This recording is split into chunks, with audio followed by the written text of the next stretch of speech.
balancing everything, that it was safe. Yeah. You could, in fact, put weights down the bottom there, presumably. It's not really required, to be honest with you. We even used the buggy with the toddler out of the pushchair. Excellent. And it's stable. Yeah. Now, I hear that, Anne, that you're proposing to make this thing yourselves. Is that right? That's our intention, and from advice that we've been given, if we can, we're trying to hope to market it ourselves through mail order, catalogues, baby companies. Fabulous. Well, you know, I wish you both, you know, you've done such a marvellous job, and I do hope you make a fortune out of this. Anyway, so do I. Thank you so much. Thank you. Cheers. We all do. Well, as we get in here in this golden envelope is a prize that Anne and Ian would love to get their hands on. Isn't that right, Alan? They would, and take it from me that if Anne and Ian impress the audience tonight, they will become overnight marketing sensations.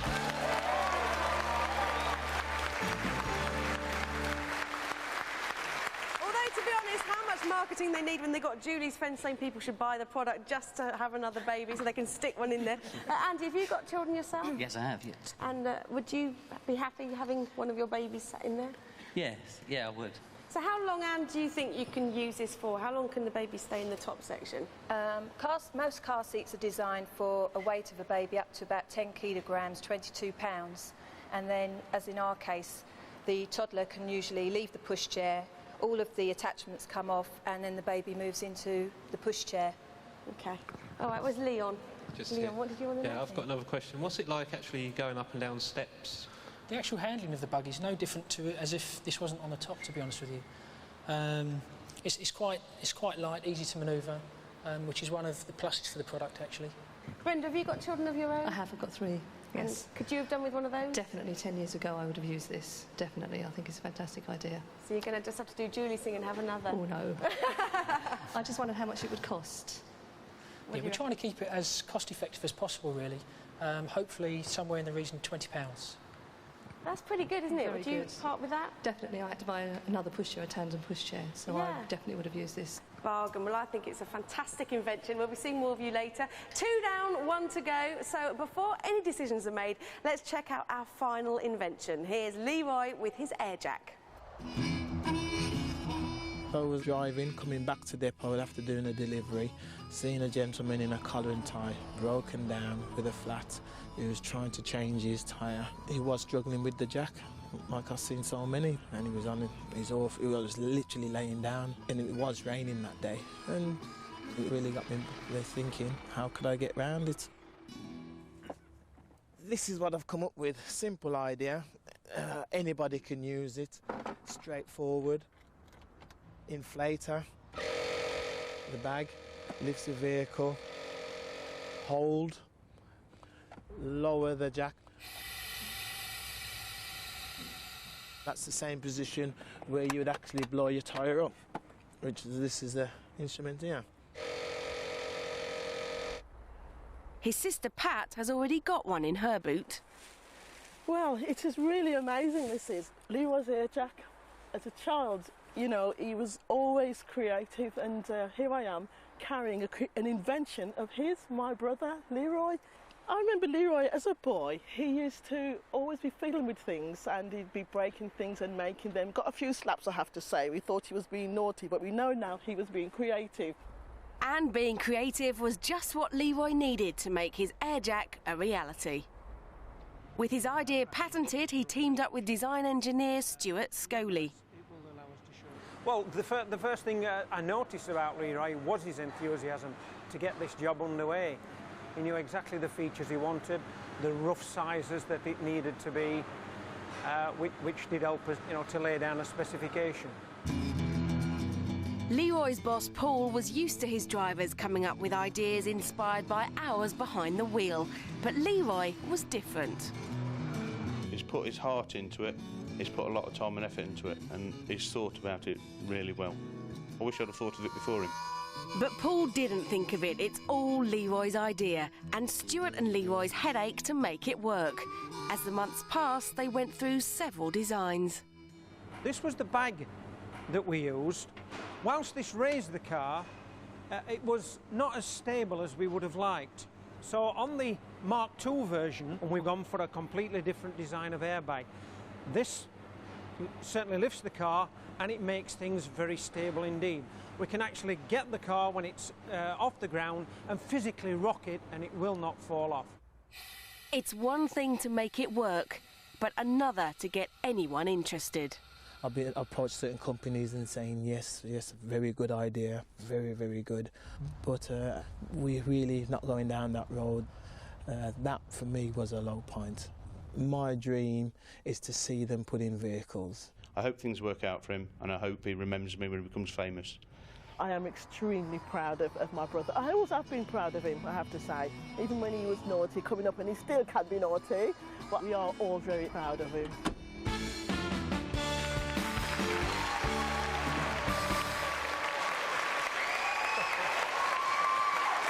Leroy, that's fabulous. Okay. I've got to ask you a question though. Inflatable jacks have been around for some time. What is actually distinctive or different about yours? This is a 2-in-1 air jack, so it will inflate and also raise the vehicle as well. Oh, I see. So you're going to point load, but then, of course, once you've got your tyre in position, you can use it for the same device. Yeah. How stable is the jack when it's in place? Well, it's as stable as it's more stable than your normal convention jack. Give me a good shove around. I'd like to see that. Which you can see, I'm giving it quite a rock here. Oh, that's tremendous. So it is very stable. Lower it down for me, would you please? Okay. Oh, I say. Isn't that super? Yeah. And so easy to use, of course. As easy as that. Fabulous. I think you've done a remarkable job. I've got to say, you know, I do hope things work out for you. Okay, thank you. I'm very proud of you. If the audience votes for Leroy tonight, it won't just be his sister Pat with one of his air jacks in the boot. Isn't that right, Alan? Yes, and I can predict that if luck is on Leroy's side tonight, it won't just be groceries, that all of us will be popping into our supermarket trolleys.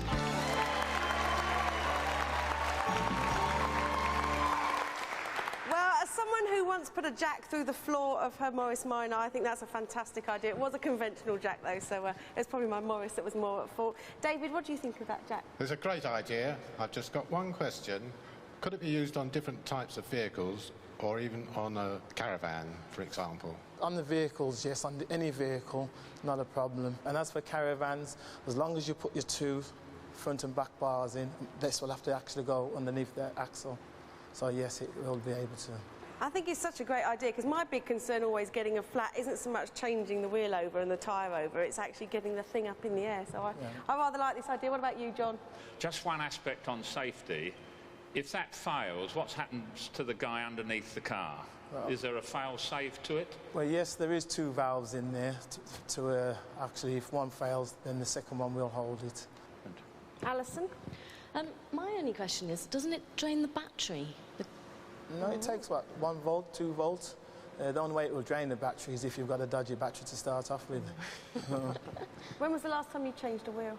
I haven't ever changed a wheel. I tend to phone the AA, actually. Steve? I was just wondering how much it would cost. I'm looking around 30, 35. Would you part with that for one? I think I definitely would. Yeah, I know. To know that it's in your boot and it's not going to go through the bottom of your car, I think that's a fairly good thing. OK, well, good luck tonight, Leroy, and good luck to all our contenders.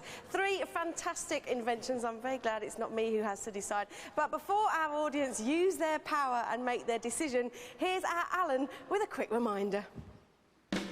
So, will they be bubbling over the kettle that glows in the dark? It's obviously not like watching a coal fire, but it has a similar effect. A must for every stylish kitchen.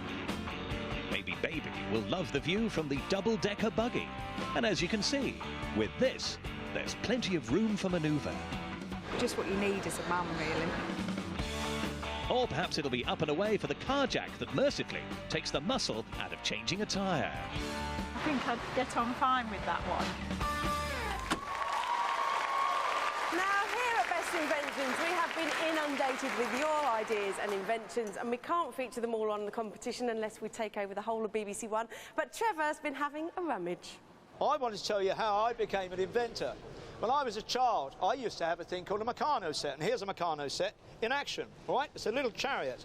Now, the nice thing about this is, if I point the sign in that direction, when I actually use this chariot, the sign is always pointing in that same direction. Without this, and this is, you know, inventing for fun, if you like, perhaps I wouldn't have become what I am now, if you like, an inventor. But I didn't invent this chap here. Now, what on earth is that, you say? Well, it's quite an intriguing device.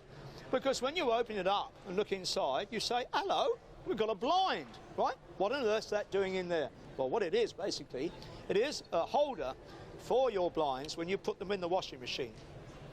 If we move along to the third item, here's a conventional light bulb, right? But there is a problem sometimes when you're trying to insert that light bulb into a high-level fitting. So somebody has come up with rather an elegant solution, and that is to put this bulb on the end of the pole, and you'll see that there is a switch on the end of this. If I actually, that's going the wrong direction, if I turn that switch in that direction, the light bulb now is attached through the sucker onto the end of the pole. It means now that I can actually turn that light bulb into its fitting. There you go. And now if I put that down there and turn the switch the other direction, where are we? There we are. The light bulb now is safely in place. So simple, isn't it? So elegant. Anyway, those are my 3 inventions.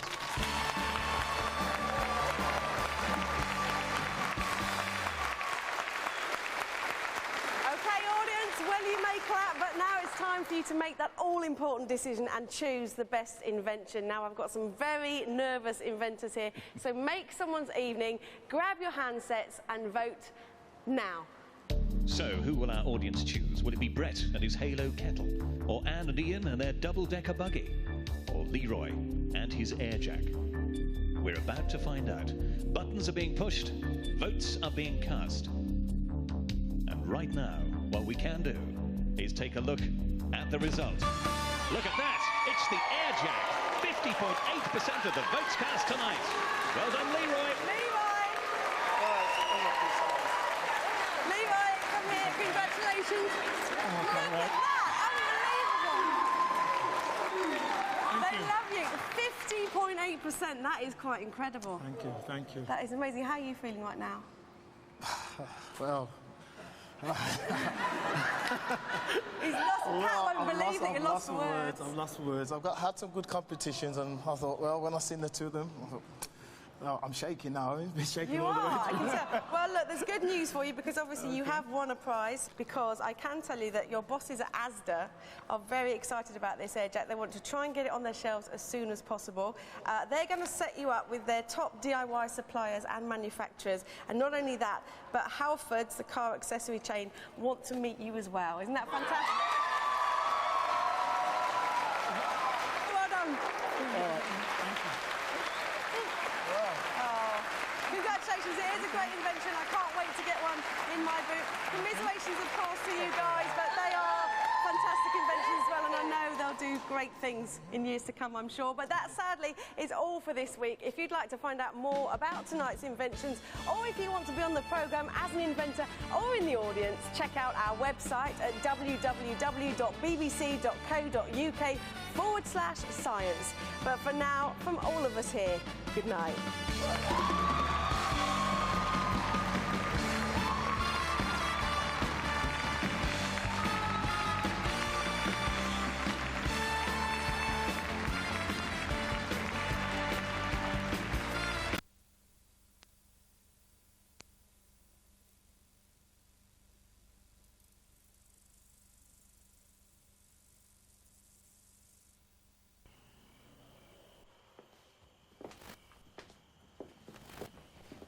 They say that hookers don't enjoy their work.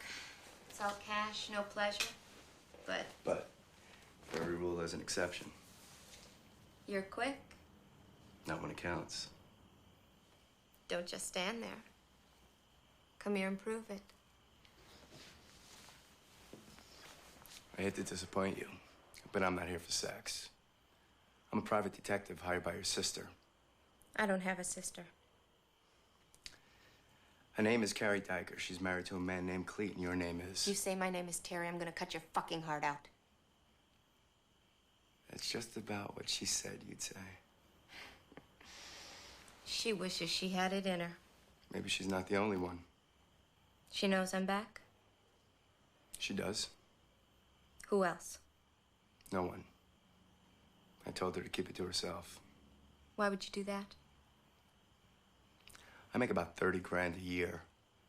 I have an ex-wife who refuses to work and 2 sons close to school age. I work my fingers to the bone just trying to keep all those balls in the air. There are better things to keep balls occupied. Who has the time? I think you know what I'm driving at. I know what you're planning, and I want a piece of it. Carrie isn't at our house anymore. If I tell her it's safe to go back, she'll do it. But only if you and I cut a deal. Otherwise, I keep her all to myself. Did you fuck her yet?